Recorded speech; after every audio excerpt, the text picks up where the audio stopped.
Hi, I'm Arthur. And this is part 18 in a 20-part series I am doing to cover every Legion of Space Marine in order. Do you need to have seen every part to enjoy this one? No, but it would make me happy. As you can tell by the title, this is going to be a bit of an esoteric take on the Salamanders. From a lore perspective, they fill a niche that needed to be filled in order to justify the actions of pretty much every other Space Marine faction out there. The Salamanders, for the uninitiated, are quite unique among the other legions, as they have a very strong ethical code of morals that lends itself well to the protection of human life. They are taught kindness, empathy, and to treat the Emperor's citizens as if they were to be treating the Emperor himself. It's pretty nice stuff. So to give you a brief lore summarization, it's actually pretty easy in comparison to the other legions. Prior to the Primarch, Vulcan, being discovered, they were known as the Dragon Warriors. There is this general idea that for what I will refer to as the Proto-Legions, the Space Marine Legions that were grouped together before the Primarchs were discovered, that some of these Proto-Legions were kept more secret than others, which is why information about the Dragon Warriors is a bit scarce. But from the records that existed, they essentially were suicidally brave to protect the civilizations of the Emperor like you wouldn't believe. They very often went into conflicts that would lead them to being almost completely wiped out.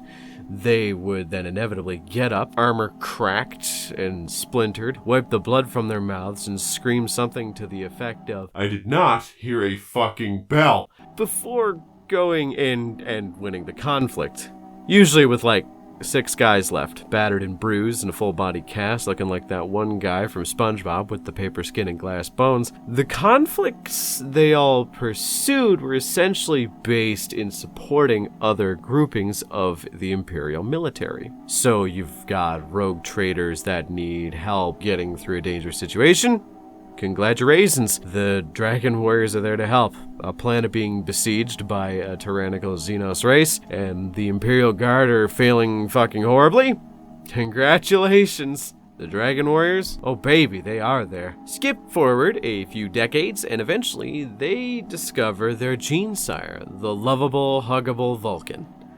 Vulcan is an enigma, but I really like how he is written and how he is represented. He is described as the physically most intimidating Primarch of all of them, being taller than all of his brothers and more physically imposing. The man is built like a 15-foot tall Brock Lesnar, having skin the same color as charcoal and glowing red eyes. But here's the thing. He's unironically one of the nicest characters in the setting. He believes in compassion and kindness above all else, which has led to quite a few solid memes of him being kind to a fault, and to a great fault that is. Reuniting with his legion, he reinforced the ideals of Imperial protection that the Dragon Warriors were known for, but in addition taught them a degree of kindness as well, renaming them the Salamanders, which I found out, most people in the Americas don't get salamanders. So most people in America, when they think of salamander, they think of the mythological fire monster dragon thing. Or those giant ones you see in YouTube videos showing off the weird floppy thing they found in a river. But for me, the term salamander has always been associated with these fucking things. They were so fucking common in my hometown when I was growing up that you'd just kick over a rock and 5 of them would come flying out and skittering away. But that might just be me. Apparently it's like an East Coast thing or some shit like that. I'm getting off track here.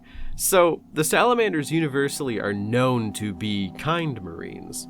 They protect civilians, show up when they are about to be hurt, almost like a dog being called by a fucking dog whistle. Good example, Hell's Reach.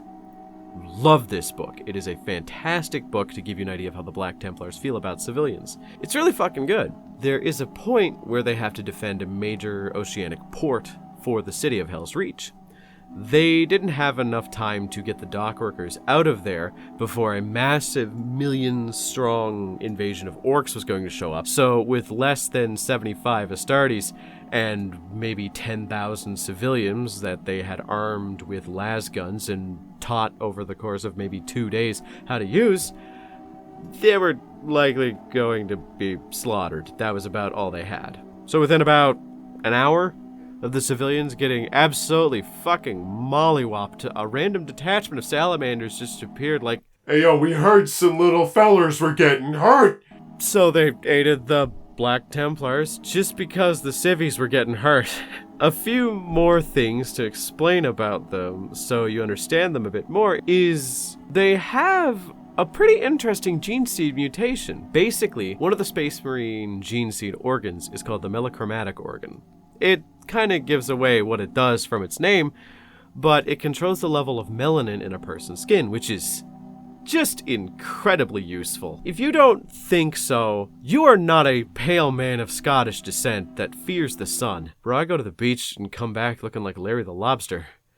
So their mutation has a lot to do with how the organ interacts with the incredibly radioactive environment of their home world, Nocturne.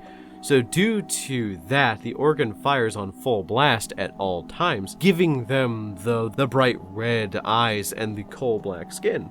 I think it gives them a pretty interesting and very distinct look in comparison to every other chapter of Space Marines. Due to their gene seed mutations and other training-related items, they have an inherent resistance to heat that both confuses and frightens most other individuals. So, with those two details out of the way, time to get down to brass tacks. What is my point? What is the reason I am talking about them? What is my opinion?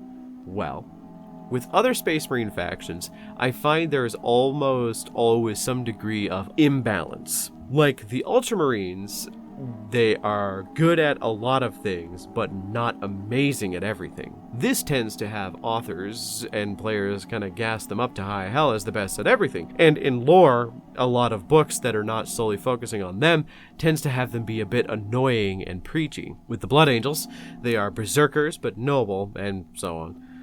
Their fans also gas them the fuck up, and in lore, it tends to have them be barely able to hold themselves together from foaming at the mouth if someone so much as gets a fucking paper cut. But with the Salamanders, I find I have never met a not chill person who played them. Like, they don't gas them up as these unkillable force. They are usually just kind of cool and love the green armor. In lore, the Salamanders are just there to do their job. They don't tend to go so far as to be obsessed with vainglory. Their dragony aesthetic gives them a nice edge to cut them out of other legions in terms of aesthetics. With the fire and scales, you can kind of see them as inherently different from someone like the Sons of Horus that ostensibly have the same color scheme, green armor with black shoulder and golden trim. The Salamanders are distinct. They aren't preachy, they want to do the right thing, and they aren't one note. If you have read much about Vulcan, you know that when pushed too far, he is probably the most wrathful of the Primarchs, bar none. And to be fair, I think they're great. Not my favorite legion, but they are the ones I have probably the least problems with. I think they are pretty cool. So, do you like flame weapons? Do you like all of your shit being mastercrafted by hand by your own marine squads? Do you like dragons? Then give the Salamanders a look, because you can't go wrong with them. They're just cool. But what is your opinion? I'm going to be scrubbing the comments like usual because I want to confirm my bias that Salamander players are the most relaxed, blasé fuckers on Earth. On top of that, make sure to like and subscribe. I upload quite frequently. And before I go, I want to thank my channel members for being the big green man to protect me, the defenseless child of YouTube lore content. And until next time, I want to say that the scene where Vulcan beats the living shit out of Conrad Kurz with his hammer lives rent-free in my head, to the point where I now have a vocal stem that is just, it's also a hammer, before grinning like an absolute moron.